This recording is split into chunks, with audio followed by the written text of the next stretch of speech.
بعد فأعوذ باللہ السمیع العلیم من الشیطان الرجیم من حمزه ونفخه ونفثه بسم اللہ الرحمن الرحیم۔ آج کا ہمارا سبق تفسیر سورۃ القمر کی آیت نمبر 16 سے لے کے 22 تک ہے۔ آج ہم پڑھیں گے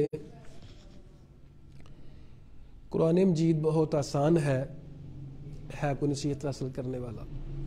دنیا کہتی ہے قرآن مشکل ہے، پراپیگنڈا کیا جاتا ہے کہ قرآن مشکل ہے۔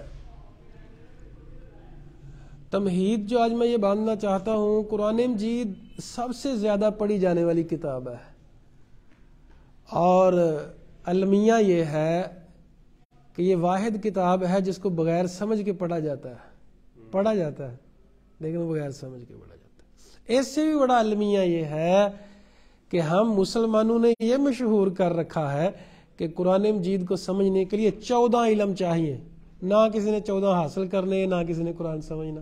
یہ صرف دکانداری ہے لوگوں کی کہ یہ کاروبار نہ کرنا، اس میں بڑا نقصان ہے، قرآن کی طرف نہ آنا۔ اللہ اکبر۔ اللہ تعالیٰ نے قرآن مجید یہاں سورۃ القمر میں بار بار ارشاد فرمایا قرآن مجید آسان ہے۔ بھائی جب اللہ کہہ رہا ہے قرآن آسان ہے تو آسان ہے، فحل من مدکر ہے کون سی حاصل کرنے والا۔ بعض صورتوں میں قرآن مجید کی میں 75% الفاظ ہیں جو ہم اردو میں استعمال کرتے ہیں، بعض صورتوں میں 85% ہیں، بعض میں 65، اور جو مشکل ترین صورتیں ہیں نا جی، ان میں بھی 55% الفاظ جو ہیں ہم اردو میں استعمال کرتے ہیں۔ اس کے اوپر ہمارا یوٹیوب کے اوپر پورا کورس پڑا ہوا ہے، الحمدللہ ہمارا کل یہ کورس شروع ہوا ہے۔ ہر مہینے ہمارا کورس شروع ہوتا ہے، 15 لیکچرز میں آپ لوگ 5-5 منٹ میں سمجھ سکتے ہیں کہ قرآن مجید کو سمجھنا کیسے آسان ہے، انتہائی آسان وے میں۔ اچھا جی، تو قرآن انتہائی آسان ہے۔ جس طرح مسلمانوں کے بارے میں یہ کسی نے مشہور کر دیا اور پراپیگنڈا کیا کہ مسلمان دہشت گرد ہوتا ہے، حالانکہ مسلمان دہشت گرد تو نہیں ہوتا۔ اسی طرح یہ مشہور کر دیا گیا پراپیگنڈا، سمجھتے ہیں پراپیگنڈا ایک ایسے جھوٹ کو کہتے ہیں جو اتنا بولا جاتا ہے جو ٹرینڈ میں آ جاتا ہے، اس کو کہتے ہیں پراپیگنڈا۔ ٹھیک ہے جی، تو مسلمانوں کے خلاف پراپیگنڈا کیا گیا، اور مسلمانوں نے پھر پراپیگنڈا یہ کیا کہ قرآن بہت مشکل کتاب ہے۔ یاد رکھیں قرآن مشکل ہے، لیکن میرے لیے وجہ، میرے لیے اس لیے کہ میں نے اس کی گہرائی میں جانا ہے، سائنٹیفک میتھڈ دیکھنا ہے، لغوی منہج دیکھنا ہے، فقہی منہج دیکھنا ہے۔ ٹھیک ہے، فلاں مفسر نے اگر یہ کہا ہے تو کیوں کہا ہے، فلاں مفسر نے اگر یہ کہا ہے تو کیوں کہا ہے۔ اچھا، اس لفظ کا مطلب یہاں تو یہ بن رہا ہے تو وہاں کیوں یہ نہیں بن رہا تھا۔ علماء کے لیے مشکل ہے، اور قرآن مجید جو ہے میرے بھائی عوام کے لیے آسان ہے، علماء کے لیے مشکل ہے۔ جس نے اس کی گہرائی میں جانا ہے وہ نہیں جا سکتے، نہیں پتا چلتا، اینڈ تک نہیں جایا جاتا۔ اتنا گہرا سمندر ہے یہ، موتی ڈھونڈتے رہو۔ یقین کریں اب میرا دیکھیں 34 سال کا ہو گیا ہوں، تو میں 16 سال سے لے کے اب تک قرآن پڑھا رہا ہوں، تو مطلب مسلسل لیکچر دے رہا ہوں، درس دے رہا ہوں۔ کبھی چیزیں جو ہیں وہ ابھی سمجھ آتی ہیں، کبھی سمجھ نہیں آئی تھی۔ قرآن مجید ایک ایسا سمندر ہے کہ اس کے عجائب ختم نہیں ہوتے ساری زندگی۔ لوگوں نے 50 سال قرآن کی تفسیر پڑھائی، پھر کہتے ہیں یار مجھے آج اس کی سمجھ آئی ہے۔ بہت بڑے یہ تفسیر ہمارے ہاتھ میں حافظ عبدالسلام بن محمد حافظہ اللہ ہمیں کہا کرتے تھے کہ یار صحیح بات بتاؤں بڑے سچے انسان ہیں ماشاءاللہ، کمال کے، ان کو پرواہ نہیں ہوتی کہ لوگ کہیں گے او حافظ صاحب کو نہیں پتا، کہتے نہیں پتا۔ ٹھیک ہے، تو علماء کے لیے یہ مشکل ہے، کیونکہ اقوال دیکھنے ہوتے ہیں، ڈیٹیل دیکھنی ہوتی ہے، بیان کرنا ہوتا ہے۔ عام عوام کے لیے کیوں مشکل نہیں ہے؟ وجہ سمپل، فَكَيْفَ كَانَ عَذَابِي وَنُذُرِ، اس میں کیا بتایا جا رہا ہے؟ اللہ کے عذاب کی بات کی جا رہی ہے۔ بھئی اللہ کے عذاب سے ڈرنا ہے، بس بات ختم ہے جی، ڈرنا ہے، ڈر کے زندگی اثر کرنی ہے۔ اچھا جی، جنت ہے، جہنم ہے، حرام چیزیں واضح ہیں، حلال چیزیں واضح ہیں۔ اچھا جی، سورہ آل عمران میں اللہ تعالیٰ نے فرمایا کہ قرآن مجید کی آیات کی 2 قسمیں ہیں، ایک وہ جو متشابہ ہیں اور ایک جو محکم ہے۔ محکم آیات جو ہیں ان کا حکم واضح ہوتا ہے، عام عوام کے لیے ہوتا ہے۔ متشابہ آیات جو ہوتی ہیں ان کا معنی صرف اللہ جانتا ہے، یا بہت بڑے علم والے جو لوگ ہوتے ہیں وہ جانتے ہیں۔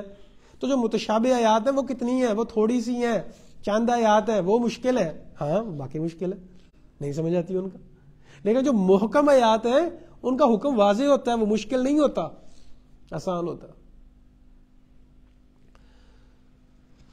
تو اللہ تعالیٰ فرماتے ہیں فَكَيْفَ كَانَ عَذَابِي وَنُذُرِ، ان لوگوں کو ہم نے عذاب سے ڈرایا تو لوگوں کیسا رہا۔ عذاب کا ترجمہ عذاب یا آخر میں تو میرا عذاب، وَنُذُرِ اور ڈرانا، تو فَكَيْفَ كَانَ عَذَابِي وَنُذُرِ تو کیسا رہا میرا ڈرانا اور میرا عذاب۔ وَلَقَدْ يَسَّرْنَا الْقُرْآنَ، یسر کا یسیر سے ہے آسان، قرآن کا ترجمہ قرآن، ذکر کا معنی ذکر نصیحت، فحال میں مدکر کوئی ہے نصیحت حاصل کرنے والا۔ اس کا مطلب قرآن مجید ایک تو آسان ہے، دوسرا قرآن مجید اچھی طرح سے سمجھیے گا بات کو، تلاوت کے لیے نازل نہیں کیا گیا، یہ نصیحت حاصل کرنے کے لیے نہیں کیا گیا۔ ہاں پڑھتے ہیں تو ثواب ملتا ہے، میری بات سمجھ آ رہی ہے جی؟ قرآن مجید کا مقصد تلاوت کرنا نہیں ہے، ہاں یہ بونس ہے کہ وہ ہم پڑھتے ہیں، سنتے ہیں، سناتے ہیں، دل کو سکون ملتا ہے، راحت ملتی ہے، لیکن مقصد نہیں ہے۔ مقصد فحال میں مدکر ہے کوئی نصیحت حاصل کرنے والا، اس نصیحت حاصل کی جائے تو یہ تلاوت سے ثواب ملتا ہے، دم کرتے ہیں اثر ہوتا ہے، ورد کرتے ہیں ہمیں اس کے دل کو سکون ملتا ہے، بڑے اس کے فائدے ہیں، لیکن وہ اللہ کی رحمت ہے جو اللہ فوائد دیتا ہے، لیکن مقصد نہیں ہم پورا کر رہے جب ہم اس کو سمجھیں گے نہیں۔ تو کذبت عاد، قوم عاد نے جھٹلایا، عاد کا ترجمہ عاد، کذبہ ایک دفعہ یاد کرنا ہے آپ نے، مطلب جھٹلایا، بار بار آتا ہے۔ فَكَيْفَ كَانَ عَذَابِي، کیسا ہے میرا عذاب، وَنُذُرِ اور میرا ڈرانا۔ اب دیکھیں یہ بار بار آ رہا ہے، یاد ایک دفعہ کرنا ہے۔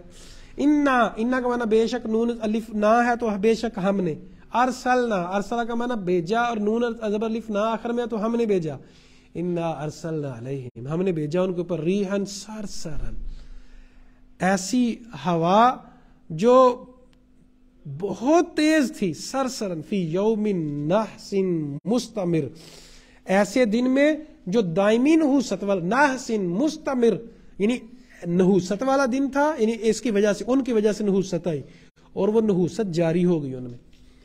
تنزع الناس، جو لوگوں کو اکھاڑ رہی تھی، نازا کا نیل کا مطلب ہوتا ہے کھینچنا، اوکے، ہوا ان کو اکھیڑ رہی تھی، کھینچ رہی تھی، اٹھا رہی تھی، کانہم اعجاز نخل منقعر، گویا کہ وہ اکھڑی ہوئی کھجوروں کے تنے ہیں۔ اعجاز، اعجاز کہتے ہیں، ایک ہوتا ہے لفظ اعجاز، وہ اور چیز ہے، ٹھیک ہے، وہ نام ہے، اعجاز یعجز اعجازن، عاجز کرنا، یعنی جو بندہ ہرا دیتا ہے نا، بیسیکلی اعجاز کا معنی شکست دینے والا، ہرانے والا، لیکن یہ اعجاز ہے، اس کا معنی تنے، کانہم اعجاز نخل، گویا کہ وہ کھجور کے تنے ہیں، منقعر جو اکھڑی ہوئے ہیں، اکھیڑے ہوئے کھجور کے تنے جو ہے نا، اکھیڑا ہوا، درمیان سے کھجور کا درخت ٹوٹا ہو تو وہ پورا تو نہیں ٹوٹا ہوتا نا، وہ لیٹا نہیں ہوتا، اکھیڑا جو ہوتا ہے مکمل لیٹا ہوتا ہے۔ اور دوسری بات یہ ہے کہ ان کے قد اتنے بڑے تھے کہ جیسے کھجور کے درخت ہیں، نہیں ایسے دکھتے تھے، ان کے اتنے بڑے بڑے قد تھے کہ وہ کھجور درخت ایسا لگتا ہے جیسے کھجور کے درخت لیٹے ہوئے ہیں، جب مر گئے تھے نا وہ۔ فَكَيْفَ كَانَ عَذَابِي وَنُذُرِ، تو کیسا ہے میرا عذاب وَنُذُرِ اور میرا ڈرانا۔ پھر اللہ تعالیٰ نے دوبارہ فرمایا وَلَقَدْ يَسَّرْنَا، اس سورہ میں اللہ نے 4 دفعہ فرمایا، یہ آیت جو نا 4 دفعہ آئی ہے سورۃ القمر میں، وَلَقَدْ يَسَّرْنَا الْقُرْآنَ، ہم نے قرآن کو آسان کر دیا ہے، للذکر نصیحت کے لیے، فَهَلْ مِن مُدَّکِرٍ، ہے کوئی نصیحت حاصل کرنے والا؟ تو ہمیں اس سے نصیحت حاصل کرنی چاہیے۔ قرآن مجید کے بارے میں اللہ تعالیٰ نے یہی فرمایا فَذَكِّرْ بِالْقُرْآنِ مَن يَخَافُ وَعِيدٍ، اے نبی اس قرآن کے ساتھ لوگوں کو ڈرائیں جو وعید سے ڈرتا ہے، جو قیامت کے دن سے ڈرتا ہے، جس کا قیامت کے دن کے اوپر ایمان ہے تو اس کو اس کے ساتھ ڈرائیں۔ تو ذکر فَإِن نَفَعَتِ الذِّكْرَىٰ، نصیحت کریں اگر نصیحت فائدہ دیتی ہے، سَيَذَّكَّرُ مَن يَخْشَىٰ، وہ نصیحت ضرور حاصل کرے گا جو ڈرتا ہے، وَيَتَجَنَّبُهَا الْأَشْقَىٰ، اور وہ بچے گا جو بدبخت ہے، وہ نصیحت کی طرف نہیں آئے گا۔ ماننے میں بہادری ہے، بندہ نا ماننے والا جو ہوتا ہے نا وہ بڑا بہادر ہوتا ہے، اور بہادری اسی میں ہے ہم ماننے والے بن جائیں۔ مسلمان کا مانا ہی ماننا ہے، ماننے والا۔ اللہ تعالیٰ سے دعا ہے اللہ تعالیٰ حق بات کو سمجھ کے اس پہ عمل کرنے کی توفیق عطا فرمائے۔ اقول قولی ھذا استغفر اللہ لی ولکم ولسائر المسلمین۔